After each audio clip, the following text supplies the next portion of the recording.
All right, Paul, the other big news that took place recently is in China, and this probably has major global repercussions for the next decade at least. China's ruling Communist Party wrapped up its twice-a-decade Congress, taking steps to further elevate Xi Jinping's power. I think it's confirmed for a third term. It's unprecedented, but this is kind of this next stage now for China, where Xi has now consolidated full power. And he really has this, seems like a very idealized way that China is going to move forward. And please speak to what this means. What does this mean for the new global world order? Well, I have to begin with an important caveat, which is, we usually talk about Russia and Ukraine, and I can legitimately call myself an expert on Russia and Ukraine. I'm an informed observer of what goes on in China. That's okay. So I think that's important. It's important to recognize. So this has been coming for some time, right?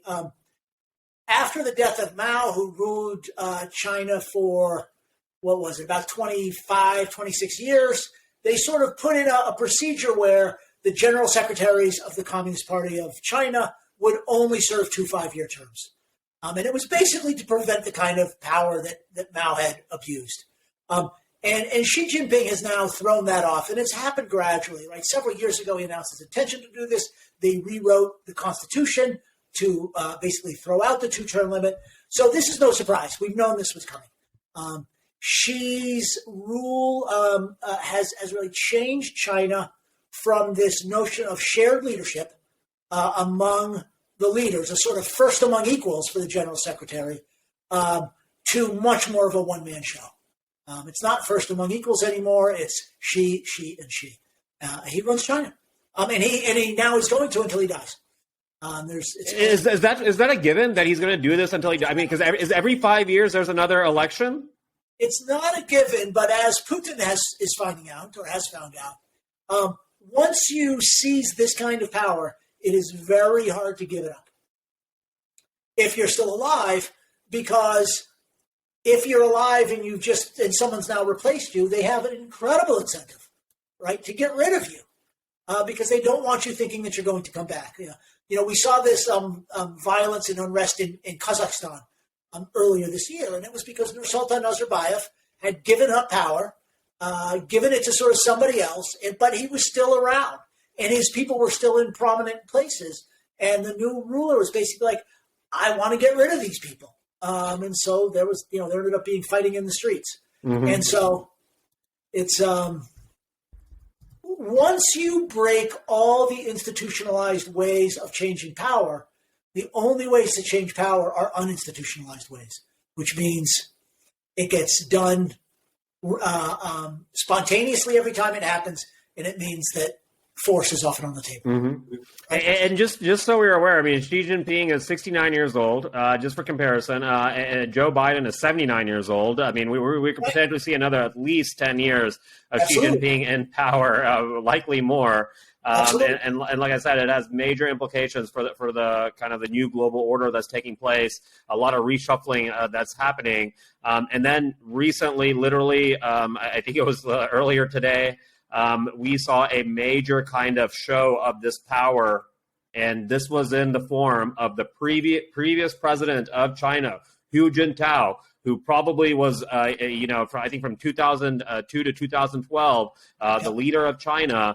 He was escorted off the stage in full view of cameras, in full view of the People's Congress, against his will, while he was seated right next to Xi Jinping. And this is a very interesting video. But what does this mean? I mean, like, what is going on here? Previous reminds me of when Gorbachev kind of did this to Boris Yeltsin in 1987, and of course Yeltsin eventually came back and took Gorbachev's job essentially. But this is different because Yeltsin at that point was the young up and comer who was slapped down. This guy's an old one. He's last year's news anyhow. So yeah. I watched the video, and again, the China experts will analyze this with more nuance than I will. It was unclear to me whether this was a struggle and if so, what kind of struggle it was, or whether this is somebody who hadn't read the script. It's like, it's time for you to go. He didn't realize it was time for him to go. Now, that could be true metaphorically as well as literally. So I'm not sure how big a deal it is, and I think it doesn't matter in this sense, right? Whether there's that symbolic show or not, Hu Jintao and his supporters in the party, right, are gone, right? Many of them were purged years ago under so-called corruption. And when you go after corruption in these systems, what it means is you go after your enemy's corruption, but not your supporters. And so I don't think it's substantively important in the sense of changing who has power, but it might be a very blunt way of showing who has power. And to the extent that it was scripted sort of by Xi Jinping, it gives you an idea maybe of how heavy-handed he is. It's like everybody knew that he's the man, and yet he still has to humiliate somebody publicly to demonstrate it. That could be, although again, I'm speculating. No. I mean, look. So that incident itself. I mean, in isolation. Okay, yeah. This is Hu Jintao did not really have any power. He didn't really have any relevance anymore. But at the same time, it goes to show you the will of Xi Jinping, and one of his major priorities. And he said this in a speech last week to the People's Congress. That China would take control of Taiwan through all measures necessary. We will never promise to renounce the use of force, and we reserve the option of taking all measures necessary. And essentially, this is completely at odds, obviously, with what the United States and Europe and everything else would want to happen. But potentially what this comes down to is before his reign ends, there will very likely be a global showdown over Taiwan. Is that what's going to happen? Is there going to be a war over Taiwan? I think that's the question, right? I think the Chinese are likely betting that they can bully the rest of the world into saying, you know what, we don't want this fight, and bully the Taiwanese into saying, you know what, we don't want this fight, and we'll see. But I think your basic point is right: is that Xi Jinping is saying our old strategy of patience is not the strategy anymore, right? The strategy now is we're going to push for this to happen sooner rather than later. And I think it's symbolic of several things that accompany Xi's consolidation of power. One of them is this increasing sort of nationalism in foreign policy, although it's not that his predecessors weren't nationalists, it's just more aggressive. I think there's a willingness to have an all-out breach with the West. There's much more confidence that China can go it without the West. And I think there's also a recognition, especially since sort of the Trump years, that the West is ready for that breach too. There was already the case that there was increasing skepticism in the West about the terms on which we were trading with China. I want to go a little bit further into this because I just want to get back to the basics here. I want to discuss this because this is likely going to be the major political issue of our time over the next 10 years. But just give a little bit of background. I mean, a lot of people, the typical person who doesn't necessarily follow politics or, world geopolitics, I mean, they probably like, well, why does Ukraine, why does Russia attack Ukraine? Why did Iraq invade Kuwait? Like, what is going on here? Why does China want to take Taiwan? What do they get from this? And why does the United States so hell-bent on not having that happen? Yeah, this goes back to the Chinese Revolution, right? The Chinese communists fought against the rulers of China, in the 1920s, 30s, all through the war with Japan. And in 1949, the Chinese communists under Mao Zedong finally took power in China. And the nationalist government, led by a guy called Chiang Kai-shek, and supported by the United States, basically they left China and set up shop in Taiwan. Because at that time, the communist Chinese didn't have the kind of navy they could get at Taiwan. So they set up shop in Taiwan, and the idea was sort of, we're a government in exile, and one day we're coming back to China, right? So both the Taiwan government and the Beijing government claim to be the single government of the single unified country of China. And so this became a big deal. And of course, until the 1970s, the United States recognized the government in Taiwan as the government of China. And in fact, that government in Taiwan held the China seat at the United Nations Security Council until the late 1970s. So there's always been this idea that Taiwan was a sort of way of denying the legitimacy and unity of China. What I think is a little strange about it, in contrast to this sort of historical mythology that the Russians talk about with Ukraine, I don't think I don't think Taiwan plays any important historical role in the founding of China, right? So it's much more of symbolic importance. It's like, this is this little island off the coast that says it's not us, and it's going to be us. I will say one more thing is, as China veers more and more to authoritarianism, Taiwan, which has veered more and more towards democracy, is a very uncomfortable precedent. Just as Putin feared democracy in Ukraine because it's like, well, they're just like us and they have democracy. Why can't we have democracy? The Taiwanese people, right, are Chinese people who have democracy. You might ask yourself in China, well, if it's good enough for them, why not us? Mm-hmm. So I think in that sense, it's a threat to the Chinese Communist Party. Yeah. No, that makes sense. And I also want to get to understand what the United States is willing to do to guarantee Taiwan's independence here. I think it's going to be probably dependent on the administration that's in power as far as like what we're actually willing to do. But as far as I understand it, Biden's position is that they will defend Taiwan's sovereignty. Yeah, we'll see. We'll see. And of course, what it means to defend Taiwan's sovereignty can be spectacularly flexible when push comes to shove. But the United States has for decades transferred to Taiwan the kinds of weapons that the Ukrainians would love to have, right? Advanced fighter aircraft, main battle tanks, et cetera, et cetera, et cetera. The Taiwanese armed forces are, in that respect, much better armed and much more capable than the Ukrainian armed forces were at the beginning of this war. Well, what's happening now, however, is there's a big conversation about whether Taiwan and the United States in support of Taiwan need to adopt a different strategy. Because as China gets more and more powerful, it seems more and more likely that all, like, for example, aircraft that we've given Taiwan or that we've sold to Taiwan, that China might be able to just take them out while they're sitting on the runways at the beginning of a war, right? Doesn't seem at this point like Taiwan is going to be able to maintain air superiority over the island. Similarly, China is building a big enough navy, I think the idea is, so it can surround Taiwan, blockade it, and basically say to the United States, okay, are you going to attack our navy? Otherwise, we're going to starve the Taiwanese out. So the strategy that people are now talking about, and based in part on what we're seeing in Ukraine, is what they call a porcupine strategy, which is a strategy that's not based on the United States coming from the outside or based on the Taiwanese sort of going toe-to-toe in conventional battle, but rather with lots of weapons being spread out in lots of places so that when the Chinese actually put their boots on the Taiwanese island, they're just getting shot and shot and shot and shot. Mm-hmm. And I will say the terrain in Taiwan is much more suitable to that kind of to that sort of insurgent warfare than Ukraine is. Right? Ukraine is wide open prairies. Taiwan is mountains and woods, of course, surrounded by water. So it's not going to be an easy thing for China to invade. Mm-hmm.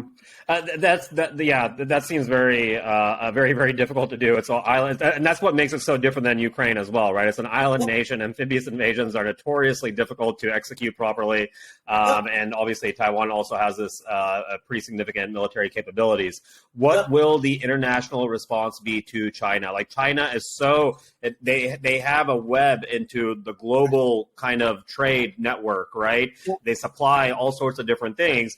If something like this takes place, what happens? What happens to Apple manufacturing iPhones in China, for instance? Great question. I mean, I think that depends. Russia has counted on the fact that the Europeans can't live without their gas, and the Europeans are slowly but surely finding some alternatives. But it has limited European policy. If China. The Chinese version of the gas that Russia sends to Europe is all the consumer products that we all love so much, and that come so cheaply, right? Basically, everything that comes from everything, right? I can't think of anything that might not come from China that we utilize right now. Nobody has more to lose in a war with China than Amazon. Because Apple. I mean, if you can imagine a boycott, like just like there was a boycott of Russian products. If all of a sudden China invades Taiwan and Apple is not able to manufacture those iPhones in China anymore, this is a huge deal, right? Absolutely. So, I mean, I think we're already seeing both the Chinese and the rest of the world not necessarily preparing for that, but also trying to gain more strength in the relationship by, the Biden administration has really put the clamps down on American investment or an American participation in the Chinese semiconductor industry, right? Because right now, China relies either on Taiwan or on other companies for a lot of the essential technology going into advanced semiconductors. And the Chinese, I mean, their whole plan for the last 30, 40 years, right, has been based on stealing Western technology. Right? That's kind of the basis of their technological advance. They just steal the technology. But China is now getting increasingly confident that it can begin to develop its own. And sort of that's where the war's the sort of economic struggle is being fought now is, can China develop an economy that is not dependent on trade with the West, either just to buy the products or to give them the technology? But it also is going to make the United States quite likely a lot more self-reliant in the long term, right? Because we're going to realize that we can't. Good news and bad news for the United States, right? For you and me, it means all the gizmos, the clothes, the shoes, the electronics, right? All that stuff is going to get a lot more expensive. For skilled labor in the United States, right? People who can actually manufacture things, it means their labor is going to be in a lot more demand, and they'll be paid higher wages. Okay. So we have a few more minutes here, but I just want to end on this one point. You know, the 1990s, kind of the decade I grew up in. That was the end of history decade, and then obviously September 11th happened, and then that was for another decade. It was jihad and the rise of Islamic fundamentalism, and those were the major threats on the world stage. And now all of a sudden, over the past 4 or 5 years, we've seen the world change significantly as nation states become essentially a lot more, it seems, at odds with each other, right? What is the underlying thing that's happening here? What is exactly taking place? I was not expecting that question. That's a big question. It seems like something has fundamentally shifted with the nature of world geopolitics. Here's my view of this, Sirish, and actually I wrote something about this a while back. So go back to the 90s where you started, right? Democracy begins to spread, right? Well, we thought we were exporting democracy, right? And in a way we were, but when we sent democracy to all those other places, they adapted it in their own ways. Right, and a lot of that meant doing the stuff that we had done here in the cities in the 19th century, which is basically find ways to use democratic procedures to achieve non-democratic outcomes. Right, politicians everywhere want to remain in power, and what happened when we took democracy to some of those places that didn't have such strong institutions, Russia is a great example. Right, Putin figured out how to use the apparatus of democracy to keep himself in power forever, right? But it's not just that we sent it there and they changed it. We sent it there and they changed it and sent it back, right? And so now you see the places where democracy traditionally came from also flirting with populism, with authoritarianism, and so on. I mean, look at the absolute, what's the polite term for this? Let's just say mess that we see in the United Kingdom this week. The famous prime minister who didn't last as long as a head of lettuce. That's not, in my mind, that's not unrelated to what happened in the 90s, right? And we could talk about the role of Russian money in the UK, but I feel like I'm giving you too complicated an explanation. I'll give you a slightly different version, which is there was lots of freedom, lots of free trade. And then there was a reaction against it. Yeah, people say, I don't like so much democracy. If democracy means people who don't look like me have the same political rights as I do, maybe I'm not so keen on that. And if people say, wow, I like being able to buy iPhones, but I don't like the idea that the local factory shut down, and those are two sides of the same coin. They say, well, maybe we should try. Yeah, and this just comes back to the paradigm that just all history is just cyclical, right? It's just all cycles. Yeah. It's just all a response to the previous thing, and we see things happen over and over again. That being said, let's just hope there's not another major global conflict that does take place. And obviously, whatever that does happen on the world stage, we are going to be continuing to talk about in very much detail. Thank you so much for your analysis, Paul, and we will talk next time, all right? All right. Thanks.